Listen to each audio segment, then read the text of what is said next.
I'll just give everyone a minute or two to get settled. Just maybe in the chat, give me a thumbs up if you can see us all okay. You can see the slides, sound is good. We've got someone in the background who can help in case anything isn't working.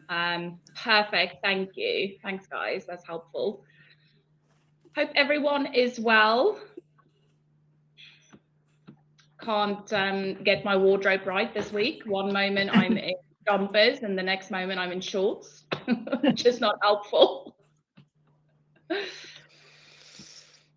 Thanks, Nadia. Perfect. We'll give it 1 or 2 more minutes just for people to get in, get settled. And whilst we're doing that, it might be helpful just to say hello in the chat. I know there's a few familiar names and faces this morning. So just your name, role, where you work, and maybe what you're most curious about today. Why did you sign up for this particular session? What are you interested in? That will give us a good steer for potentially bringing some of that into the conversation as well. Thanks, Mark. Perfect. I can see some more people joining. That's great. Just for anyone new who's joining, just make sure you can see the slides. Sound is okay. We do have someone in the background who can help us if we do get stuck. Morning, Hayley.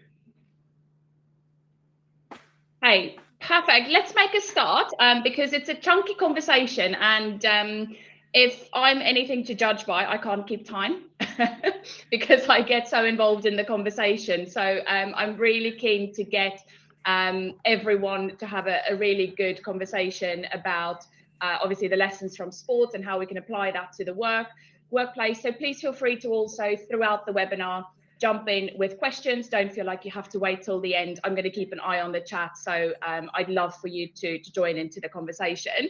But first of all, welcome. If this is the first time you've been to any of the LTT webinars, it's really great to have you here. So LTT in a nutshell helps organizations get, keep and grow brilliant people. But if you have been on our webinars before, welcome back. It's great to see you. I can see some familiar names in the chat. And thank you so much all for saying hello. So without further ado, we're going to do some introductions because I kind of want our brilliant panelists just to tell you a little bit about themselves. They each bring such an interesting perspective about the world of sport and the lessons they've learned from high performance environments, which I think is, you know, I don't know if any of you have sort of experienced this, but high performance seems to be the new buzzword in the world of work. Everyone I'm talking to wants to create a high performance culture, but very few actually understands what that means day to day. So I think part of our conversation today is to look at that a bit deeper and to really reflect on what that actually means in the context of an organization. So my name's Yvette. I'm a senior consultant with LTT. Been with Joe and the team for 3 years now, and I do lots of different work around talent management and OD. And then today I'm joined by our brilliant panelists. So I'll get them to introduce themselves and then we'll get started. Nadia, do you want to go first? We'll go backwards. Sure. Good morning, everybody. It's really nice to see the messages in the chat. So I think I'm probably coming at this from the corporate lens. 26 years in financial services, most recently as a chief people officer, and currently an exec coach, and I work in the leadership development and organisational culture space. Perfect. Thank you, Nadia. Mark? Yes, good morning, everyone. My name is Mark Colborne, MBE. I'm actually a Paralympic gold medal cyclist, now living in Dubai and representing Let's Talk Talent as the country director for the UAE. Amazing. I can see we've got a few people from Dubai actually on the call, which is really nice to see. Thanks. Karina? Hi, I'm Karina Bleck, and I am the Chief Operating Officer and General Counsel at World Athletics, based in Monaco. I've spent a long time working for sports organisations, so athletics. I worked in tennis for a year, and then I did 12 years in rugby in England, but again, sort of on the corporate governing body side. So looking at both how the teams perform on the pitch or the court, and also how we perform in the office, supporting everything. Amazing. So we've got a really, I think, very strong panel this morning, because we've got both the practitioner sort of inside of sport perspective, but also then the lens of working on the corporate side of sport. And I thought what might be helpful is just to anchor this to something that I use quite a lot when I talk about performance in organizations. So if anyone is familiar with the work of Timothy Galway, he's written a few books called The Inner Game, but he has one for tennis, golf, I think there's one for music. And then the latest one is The Inner Game of Work. And in his book, he talks about this equation, which originally is performance equals potential minus interference. And he talks about some of the real sort of mind block interference that happens with athletes when they are competing in these types of environments.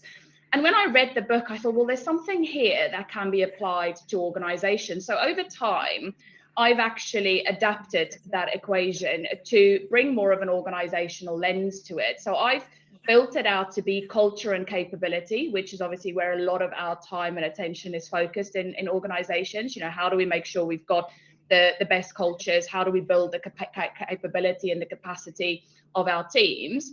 Minus the interference, which I've then sort of put into 4 buckets. What's the individual, the team, the organization, and the environmental interference?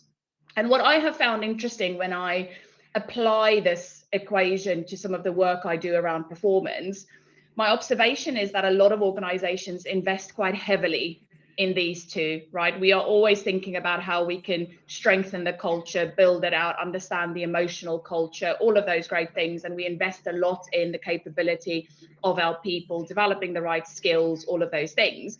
But where we spend less time is actually to think about, well, what is actually causing interference with how people operate? Maybe it's ways of working, what the market is doing.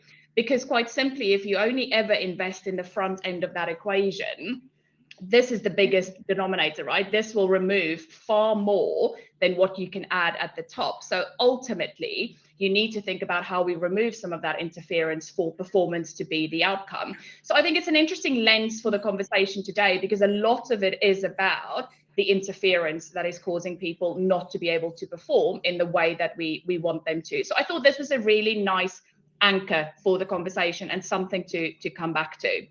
But the first thing I sort of wanted to ask the panelists, so I see a lot of language around champion mindset, winning well, all of these things that is being brought into teams and organizations. And I think if you directly translate those from the world of sport into organizations, they can sometimes come across as winning at all costs, which also means an element of self-sacrifice. And I genuinely don't believe that that is true in organizations. So I thought as a first starting point, and maybe in the chat, if all of you can add your thoughts as well, just so panelists, what does a winning mindset mean in the context of organizational performance? Mark, maybe if you want to kick us off. Yes, very much so, Yvette. Thank you ever so much. I think from my experience, certainly creating psychological safety is important, by building environments where, people feel trusted, certainly valued and supported. Because, when individuals can, I guess, contribute openly, without fear of judgment or failure, confidence certainly grows. Certainly in my experience, collaboration, certainly improves, between the team, and performance becomes more consistent, across, the whole range of the team. Yeah, absolutely. So winning mindset for you is thinking about the environment that we're creating for performance to come true. Perfect. Nadia, anything to build on there? Naturally, I agree with that. I think it's also about the utilization of strengths within the team, because very often we think of high performance means everybody's got to be exceptional at everything and everybody's got to be top class, and it may not always work that way.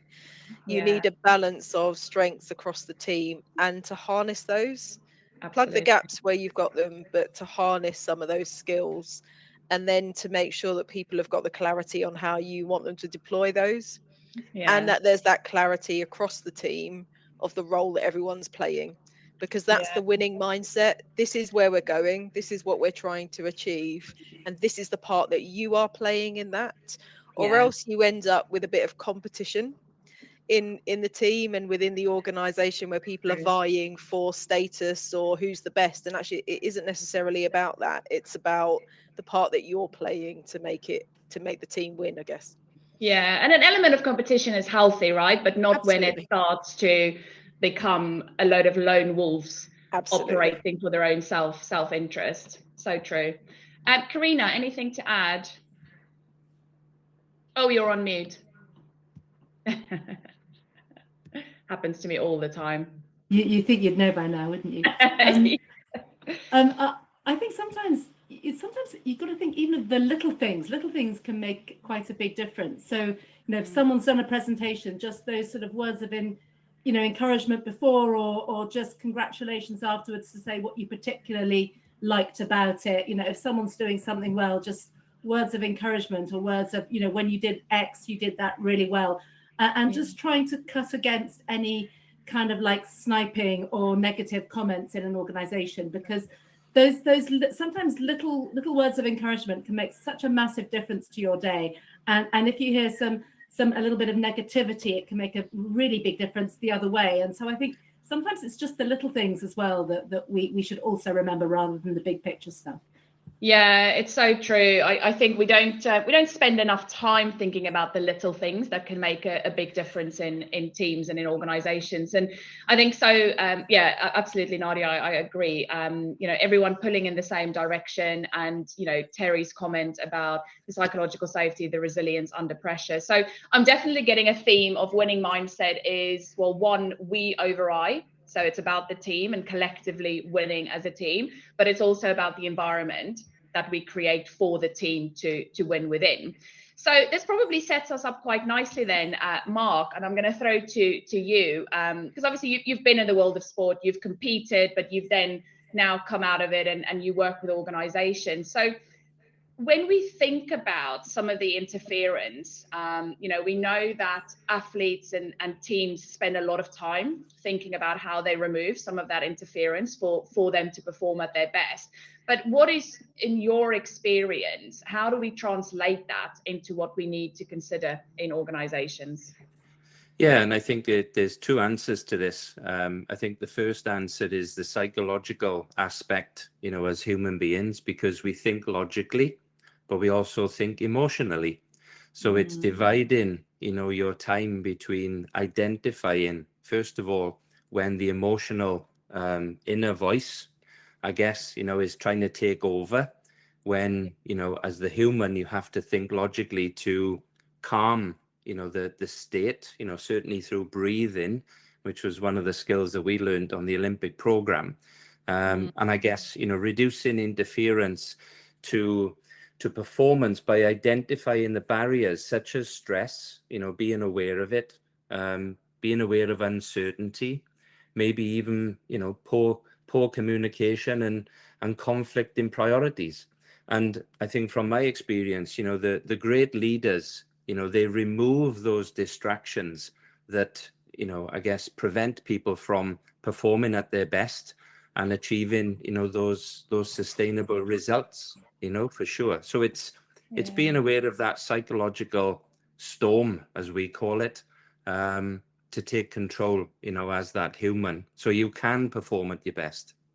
Yeah, it's interesting. In one of our recent roundtables that we hosted in London, there was a big conversation around the leadership development and how, the skills that we need for the future of leaders is around emotional and mental agility.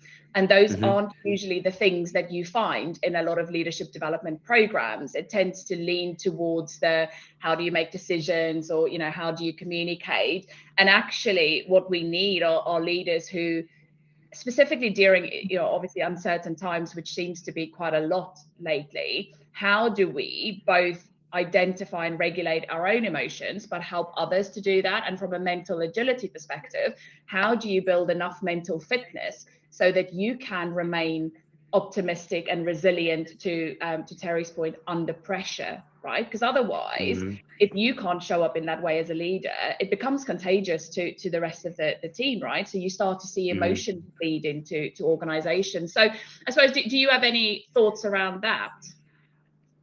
I think personally, it's identifying when the brain is in conflict, because, you know, professionals are trained to do their work, but the one thing that they cannot ignore is how they feel, which is the emotional part of the human. And sometimes people get confused between emotional thinking and logical thinking. And certainly at a senior level, you know, people can make the wrong decisions based on how they feel rather than what they know, if that makes sense, you know, and that could be detrimental, you know, detrimental. Yeah, absolutely. Well, that kind of leads us quite nicely on to the culture element. And this is quite a big topic. You know, there's so much we can explore within culture. But Karina, in your, you know, you've spent pretty much most of your career in the world of sport with an interesting lens of both sides. So what have you seen over the course of your career in terms of culture, and how, if we invested in the right things, would actually set teams up for success? And actually, where have you seen it gone horribly wrong? I think the time for me in my career where it went sort of most horribly wrong was when I was working for the Rugby Football Union back in 2011, and there was a disastrous Rugby World Cup. The team were performed very underperformed on the pitch, and then performed very badly off the pitch, and then the whole organisation well, it was imploding before and completely imploded afterwards. So it was a horrible time to work, because all the headlines in the paper were negative. But I mean, we basically had to sort of like go back, you know, strip everything right back and start at the beginning, and then just think, what sort of culture do we want as an organization? But you could see there, it was like the poor performance on the pitch was feeding poor performance in the office, and vice versa. And so we stripped everything back, and then similarly on the pitch, the head coach then stripped absolutely everything back and went back to sort of basic culture. You know, you're an England player, you know, think how your family, your friends are so pleased to see you there. You know, you've got to live up to that thing. And back in the office, it was all about, we're so lucky to work in sport. A lot of people want to work in sport. You know, how can we actually live the values that the pitch wants? That was probably the worst and the best time. So worst actually living through it, and then best seeing, you know, how the organization, you know, we push the organization to recover from it.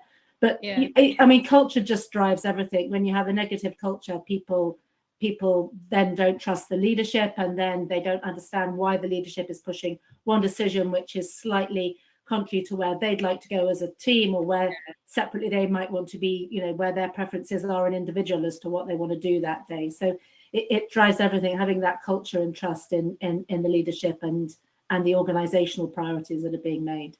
Yeah, and it's interesting, I think, in my experience of working with sporting organizations, I mean, what you see a lot of is obviously people who are, like you said, incredibly passionate about sport, right? They are either ex-athletes or competitors who've now moved into the business side of that sport. But how do you, so maybe this kind of talks a little bit about ambition and you know, why people potentially row in the same direction, but it's not the direction we want the business to go into. Because when you have so much passion and purpose for what you do, sometimes as an individual, what I've seen is people overload themselves with doing things that aren't necessarily the right direction for the business, but it's right for them because they love it. So how, in your experience, have you guys balanced this?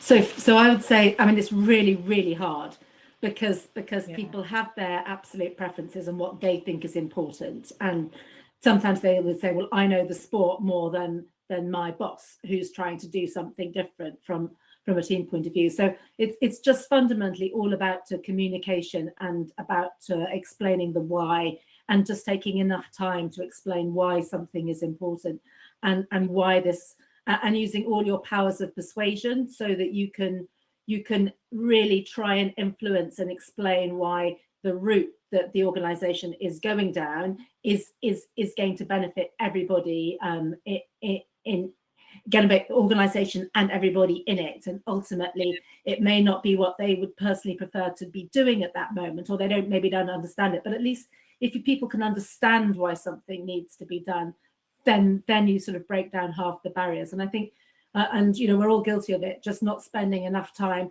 sitting down, explaining, answering questions, listening to feedback, and acting on it. So I think it's all about that taking the time to communicate. Yeah, and I think it extends beyond sporting organizations, right? Because you find people who are incredibly passionate about what they do in lots of organizations, and what you don't want to do is dampen someone's spirit, because also that's an incredibly great thing to have in your organization, where people are so passionate and purpose driven. But you want to make sure that we are all rowing in the same direction, and it's the direction that's going to be the most impactful, both for the organization but also the employees within it. And Mary actually just had a really interesting question. Obviously, in the world of sport and, you know, the kind of competition world, it's easy to see whether you've won or whether you've lost, right? Because it's sometimes the scoreboard, or it's, you know, where you place. But in organizations, it's obviously much harder to sometimes see that. So her question is it important to define what success means for the organization or for that team to be able to recognize if people are high performing? So I'll throw that to all the panelists. What's your view? I'll answer, Mary. I'm sure everyone's got a view. In a simple word, yeah. I think you've got to have clarity with people. And we talk a lot about performance management frameworks and, you know, making that current. But people need objectives. They need to know what you're expecting. You just mentioned a few minutes ago, Yvette, that people are doing a lot of what feels good for them. So they're really enjoying work, and it's, you know, great, but it's not actually helping the overall organization. And then that's where you get the dissonance between, you know, when a performance rating is awarded, or whether or not somebody's ready for promotion, because you're not all working towards clear objectives. And that's the clarity point. And whilst it is a little bit more defined in sport, because you've either won or you've lost, actually good teams are thinking about the incremental wins as well as the overall goal. Yeah. You know, did I beat my best? Did I beat my time?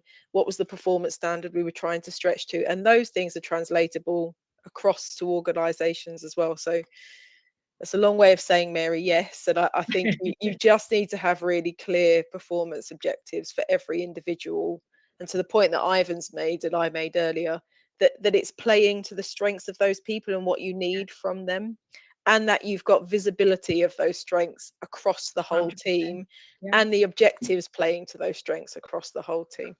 Yeah, you've got to know who's in the team, right? You've got to understand their experiences, their backgrounds, you know, where do they excel? Where are their blind spots? How do we invest in them? Because sports teams do exactly the same, right? They make sure that in every element of that team, whether it's the athlete or the coaching team or the support staff, everyone is there to help the team win. It's not just the person who ends up on the podium or the person who ends up with the medal. It's everyone around them that helps that team to succeed. Any other thoughts on that question, Mark or Karina? What I would say as well is, I mean, maybe it's slightly controversial. I think sometimes it's easier to look at, to notice people in the team that are really not high performing, that are underperforming. And actually those people will potentially create interference and drag people down. And maybe they're not performing, not just from it's not just from a work point of view, but it might be from a culture point of view. And I think it's important to address that, because ultimately you can have some high performing people, but they can't perform at their highest because of some other people in the team. So I think it's to me that it's actually recognizing underperformance or poor or negative performance, and actually dealing with that is really important to get high performance. And dealing with it quickly, right? So those things don't just linger in the background. Mark, any final thoughts before we move on? Yeah, I think, you know, looking at the bigger picture, you know, developing, you know, consistent leadership and behaviors, you know, certainly through the daily actions that tend to, you know, build trust, which is a big thing in sport and business. Personal accountability and credibility, And I think from the world of sport and the synergy that it brings to business, you know, the high performing cultures, you know, they're certainly not created, you know, through, I don't know, occasional inspirations, but through leaders consistently, I guess, demonstrating the behaviors that they expect, you know, from others. So it's that leading from the front methodology for sure, you know. Yeah, absolutely. It makes me think a lot about the 15 principles of greatness from the All Blacks. I mean, I'm a Springbok supporter myself, but you know, the All Blacks came up with it first. But it's a really interesting model or framework to look at for team culture, and how everyone had a hand in developing those principles, and how everyone is responsible for showing up in that way, whether you're in the team or whether you're in the coaching staff or the support staff. So it kind of talks a little bit about, as a team culture, what are the principles that we have that will allow us as a team to perform in the organization. That could be a whole panel just on its own. And the last question goes to Nadia. So, I mean, in my experience, you know, 20 years working across organizations in people and culture, I've always noticed that well-being or wellness seems to be this add-on thing, right? It's just, here's a load of apps, or here's access to an EVP, or sorry, an EAP, or whatever it might be. And it's kind of treated as something that we maybe review once a year. But actually, in my experience, well-being informs performance, and performance informs well. So they're so closely related. So I'd love to hear from your perspective, Nadia, your thoughts on this and how you've seen this adapted in organizations that you've worked with. I think I'd come at this from two angles. The first thing is, we've talked a little bit about interference, and you can't eradicate those, because, you know, people have lives and there are interferences coming into those lives all of the time. So even if you're getting all of the organizational culture bit right, and you're really clear, and people have their own personal interferences happening. And so access to the right well-being it is about helping that person to be their most high performing self, because you're giving them ease of access, reducing some of the friction points where they may not otherwise get access to some of those resources. And so that's helpful. Conversely, I think you know, those same interferences can be happening in an organization all the time. You know, you've set a strategy, you're clear on what you want, but there are interferences happening all the time, either from a political point of view, a geopolitical point of view, from an economic point of view, whether that's external or internal economics. And that means there's constant shifts happening. Those shifts are creating some well-being issues for people, in the ambiguity or the shift in direction or the need to change.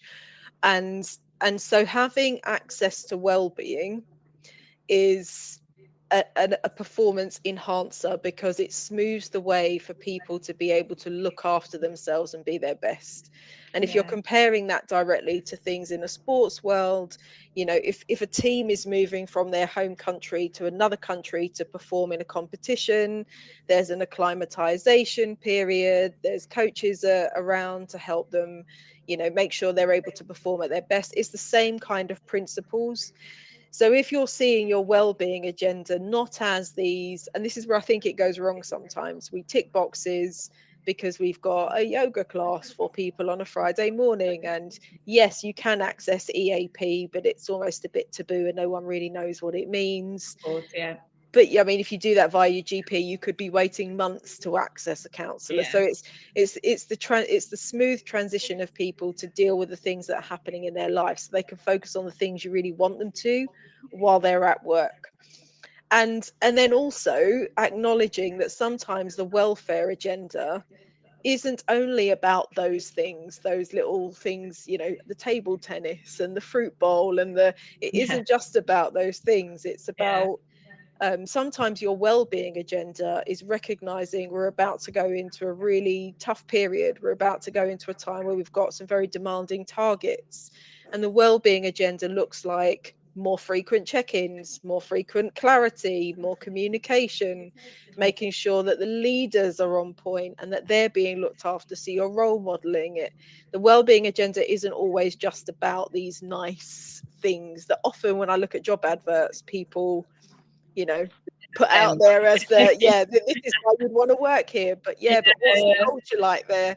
Will I actually be given any time to do any of those things, or am I so flat out working that you'll never be able to do any of those things anyway, but it looks really good? It looks good. Absolutely. So the combination of all of those things together, I think, is, and seeing them as enablers. What does our welfare agenda support what we're trying to achieve, or are they?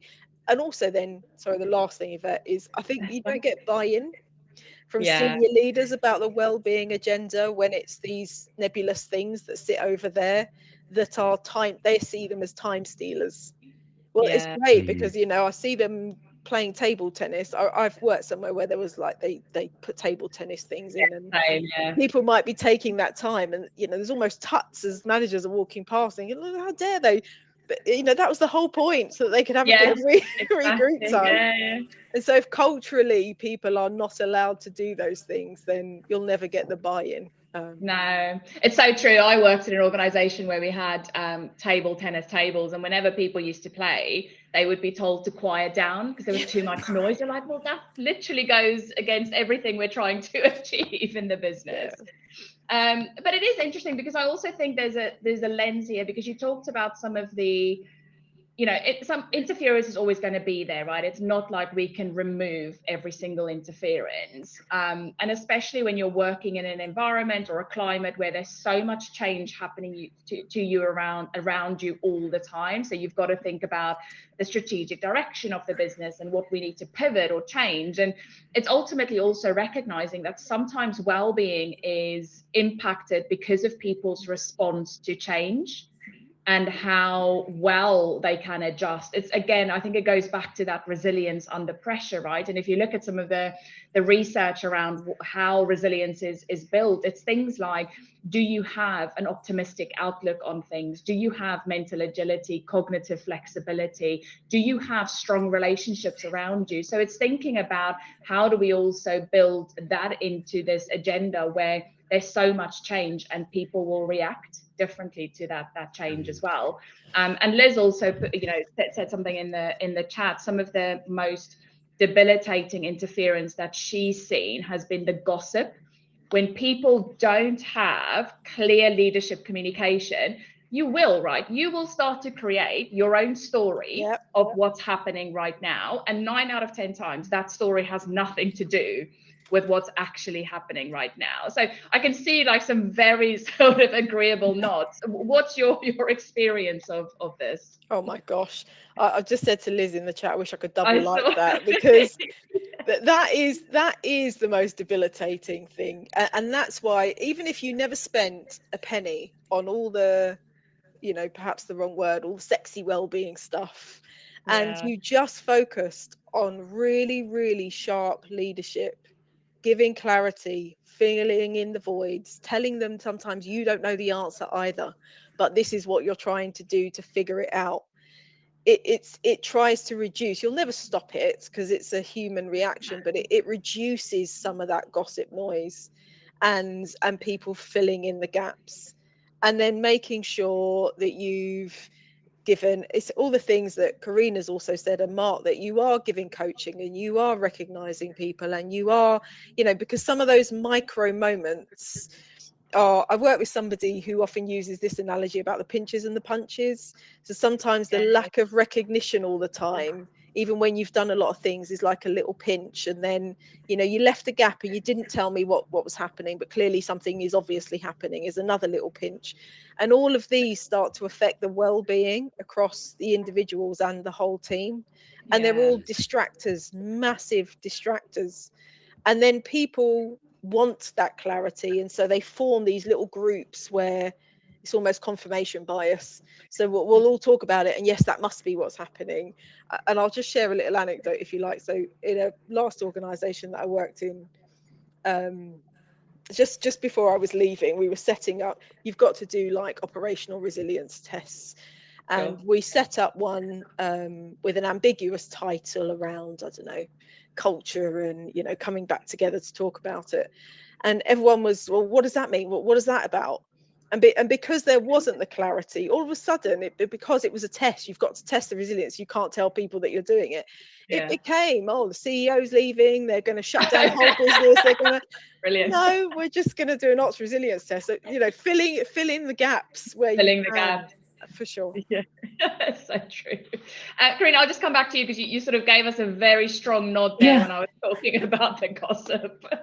No, I mean, it's absolutely so true in an organisation, and I see it sometimes when you almost get what I call sort of pack mentality. Like somebody starts saying, I don't think X is very good or Y department is very good, and then just tries to gather it around, and then you get this sort of groupthink that then becomes very, very destructive and negative. And it's you kind of have to try and nip it in the bud, but it's hard because people, it's like the newspapers, they like to give us bad news all the time. People liked to in the office to say, you know, this is not going well, or that, or you know, X is no good, and it's somehow got to be stopped. And because I work with a lot of, you know, and also different nationalities and different have definitely a different cultural. I mean, it's known particularly that the French, you know, are more likely to complain. You know, that is their sort of cultural norm. They will admit that,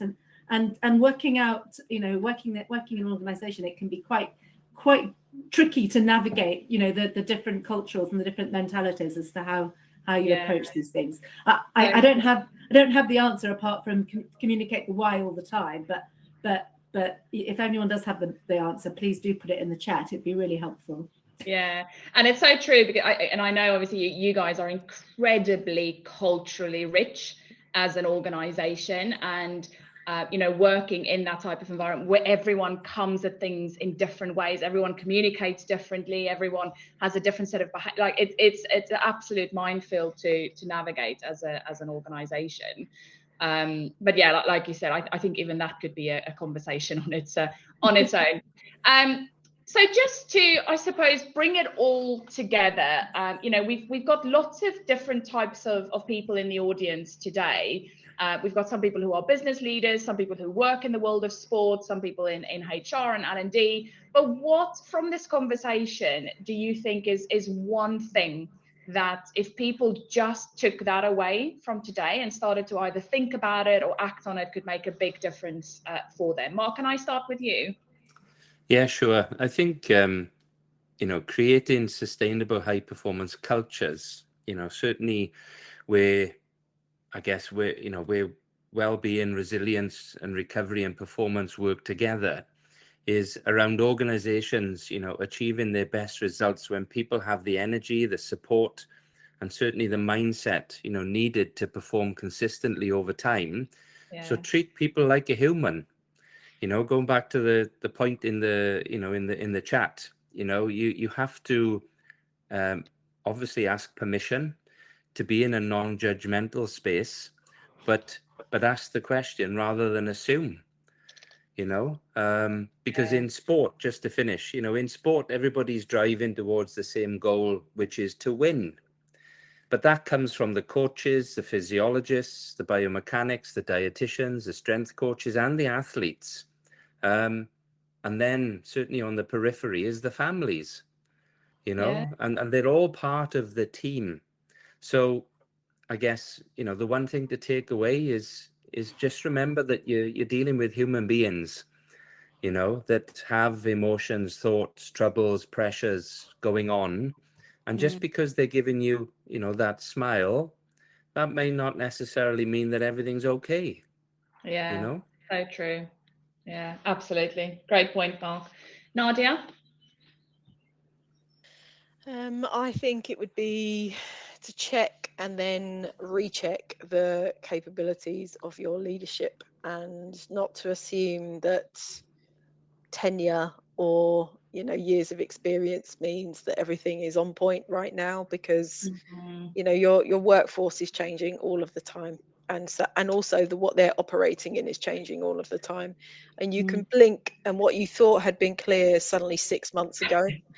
and so you need to reaffirm that. But leaders need, and they also need the capacity to think about these things, to be able to see the human in the human resource, as Tracy was saying. I saw that. Because Yeah. very often it's just time. They're so distracted and then that becomes interference because there's lack of access, lack of time. So capability and capacity of your leadership, I think. Yeah, and it ties really nicely into what Karina just said earlier. It's the constant why. You can't just do the why in January when it's part of the strategy and vision deck. You have to constantly remind people why we're doing the things that we're doing. Karina, final thoughts from you? So yeah, I mean, that you've just said it in a way. I think you just have to build in the time to explain the why, and also to be authentic and transparent, because and to admit when something is not going to be easy, or it's going to be challenging, or it's not going as well as it might do. But just keep explaining the why it's important, and encouraging, and just taking the little things in the little words to people about what's been done particularly well just makes a big difference. The impact they're making, I think it's so important. Sometimes we get lost in just the sea of work and we forget about all the great stuff that we're doing. Brilliant. I think we could have probably had an hour conversation on each of those questions, because I think there's so much to cover. But I think you absolutely did it justice, and hopefully everyone got something from the conversation. And thank you so much, everyone, for also adding your comments.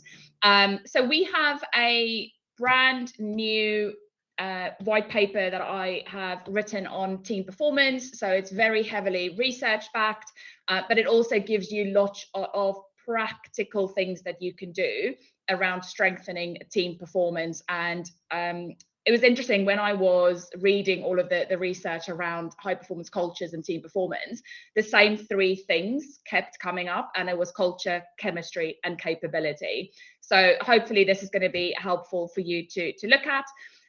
We also have a much broader white paper which talks about performance development. So this is more around the framework that you put around performance in organizations and how you structure it. So this gives you some of our best practice around how we approach performance development in organizations, and how we help organizations design really good performance processes and structures around that. So hopefully that will be helpful. And then what's coming up next is we have another great webinar coming up on the 18th of June, which is around goal setting, OKRs, feedback. So now looking at the things that drive some of that performance, and really worth thinking about how you're setting people up for success from the start. So please do register and join in. And then one of the things that we're really excited about is a newly created WhatsApp course on organizational design. So Jo will be sharing with us all of her experience around great OD. How do you get started? What are some of the pitfalls? So really short nudges that will come through on WhatsApp. It's a really great way to learn. You can do it in your own time, but it just every day gives you something to think about. So it's a 3-week course. It will run from the 22nd of June, and all you have to do is just register. So feel free to jump in on that. And I think the last thing is just, if you want to keep the conversation going, feel free to jump into either of our WhatsApp groups. One is more for information, so we will always share with you our latest thinking, downloads, resources. And the other one is around a kind of a more open conversation, talking about topics, asking questions. So this is open to all of our community. So we've got people from all sorts of backgrounds, CPOs, HR directors, L&D, talent management, all over the globe. So it's a really, really rich group to be part of. So please feel free to jump into those, and the recording of this webinar will also be shared within those. Any final thoughts from the panelists before I wrap us up for the morning? Just that I think there's clearly from the chat there's some great work going on out there. People are doing some amazing things. You've just got to work on it every day. And thanks. Absolutely. I mean, I've learned some stuff from the panel too today, so that was great. Amazing. Mark, any final thoughts? Yeah, I think the important thing to remember is, to embrace change, because, the world of, the world of work as we know it is now changing faster than it ever has. And, certainly the world of sport, around governance, obviously ethics, everything's changing. So I think as human beings, we just need to embrace the change, and just accept it and move on. Yeah, absolutely. Perfect. Final thoughts, Karina?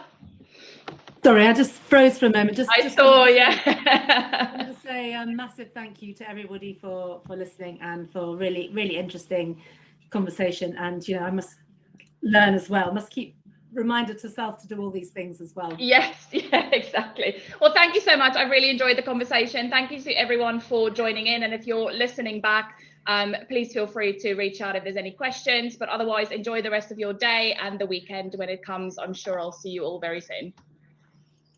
Thanks, Thanks, everyone. everyone. Take Take care. care. Bye. Bye-bye. Bye.